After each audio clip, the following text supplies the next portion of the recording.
Bismillahirrahmanirrahim. In the name of Allah, the most beneficent, the most merciful. Welcome to my another videos. Today my topics, आज हम बात करेंगे parliament में अब तक 10 भाषा को 10 लैंग्वेज को सेलेक्ट किया था, उसकी सिलेक्शन था ऑलरेडी, मगर अब 6 भाषा को 6 लैंग्वेज को भी उसमें सेलेक्ट किया है और अब इन 6 लैंग्वेज में भी कार्रवाई संसद में शुरू की जाएगी। एक तरफ ओम बिरला उर्दू लैंग्वेज को भी पार्लियामेंट में सिलेक्शन कर रहे हैं और उर्दू लैंग्वेज को पार्लियामेंट्रियन लैंग्वेज का दर्जा मिला। दूसरी तरफ चीफ मिनिस्टर मिस्टर योगी इस तरह के विवादित बयान देते हैं कि कटमुल्ला बनाना चाहते हैं, उर्दू पढ़ाना चाहते हैं। क्या कोई उर्दू पढ़ने से कटमुल्ला हो जाता है? क्या वो मौलवी बन जाता है? भाई उर्दू का कोई कनेक्शन ही नहीं है दूर दूर तक मौलाना से। हमें क्या लेना देना उर्दू से? उर्दू को अगर आप मिटाना चाहें तो आप नहीं मिटा सकते, क्योंकि आप खुद उर्दू में बोलते हैं। आप जिस तरह 4 मिनट या 5 मिनट की स्पीच दी आप मिस्टर योगी अपने असेंबली हाउस में, उनमें से ना जाने आपने 70% आप उर्दू लैंग्वेज को ही आपने यूज किया। तो पहले आप खुद उर्दू ना बोलें। बहरहाल पहले पार्लियामेंट का स्पीकर ओम बिरला, पहले उसकी वीडियोस को पहले आप देखिए, उसके बाद हम चर्चा करेंगे। मुझे ये घोषणा करते हुए अत्यंत प्रसन्नता हो रही है कि संसद के अंदर हिंदी और अंग्रेजी के अलावा 10 भाषाओं अर्थात असमिया, बंगाल, गुजराती, कन्नड़, मलयालम, मराठी, उड़ीसा, पंजाबी, तमिल और तेलुगु में साइमल्टेनियसली हम सदन में पहले से उपलब्ध करा रहे थे। अब हमने 6 भाषाओं में बोडो, डोगरी, मैथिली, मणिपुरी, संस्कृत और उर्दू को भी इसमें शामिल किया है। आपने देखा कि किस तरह ओम बिरला जो पार्लियामेंट के स्पीकर है वो उर्दू को भी सेलेक्ट किए, 6 अदर लैंग्वेज को सेलेक्ट किया, उसमें एक उर्दू भी है। कुल मिला के 16 लैंग्वेज हो गए पार्लियामेंट में।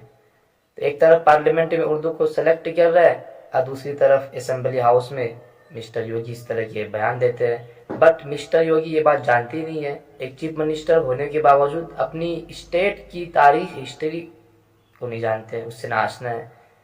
जबकि उत्तर प्रदेश में जिस स्टेट से वो चीफ मिनिस्टर है और उसी स्टेट से वो मुख्यमंत्री है, तो उस स्टेट में उसी राज्य में 1951 में हिंदी भाषा को राज्य का दर्जा मिला। मगर फिर आगे चल के 1989 में हिंदी भाषा में संशोधन करके उर्दू को भी राज्य का दर्जा मिला।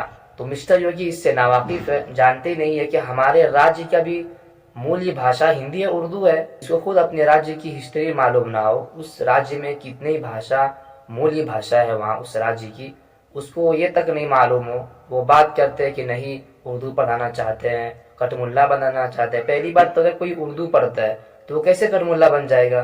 पहली बात और इम्पोर्टेंट बात है कि जिस उर्दू को मुसलमान की एंगल से देखकर, उस नजरिए से देखकर मुसलमानों की जुबान कहते हैं, दरअसल वो जानते नहीं कि ये भाषा मेरठ और लखनऊ से निकलकर, यानी इसी हिंदुस्तान की जमीन से और इसी समाज से निकलकर और हिंदी लैंग्वेज से निकलकर एक उर्दू लैंग्वेज बना। ये बिल्कुल सब जुबानों से मीठी जुबान है और उर्दू तहजीब का एक सिपह सालार है अगर मान लिया जाए तो ये हमारी हिंदुस्तानी भाषा है। तो दूसरी तरफ जब इस मुल्क का पार्टीशन हुआ, जब डिवाइड होकर जब पाकिस्तान बना, तो पाकिस्तान के पास कोई भाषा ही नहीं था।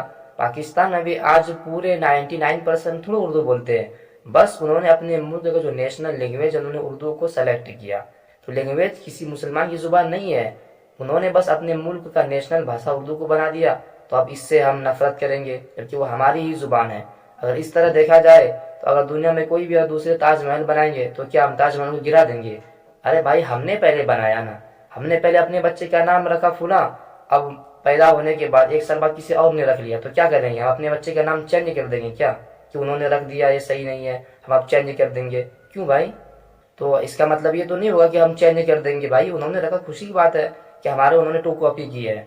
तो कोई भी 2 कॉपी करता है, मान लो उर्दू लैंग्वेज को अपने मुल्क का राष्ट्रीय भाषा मानता है, तो हमारी खुशी की बात होनी चाहिए, ना कि मतलब मुसलमान एंगल से देखकर उसको मुसलमान की तरफ मंसूब कर देना और मौलवी की तरफ मंसूब कर देना और उसको मुसलमान का भाषा घोषित कर दिया कि हाँ की दलील है।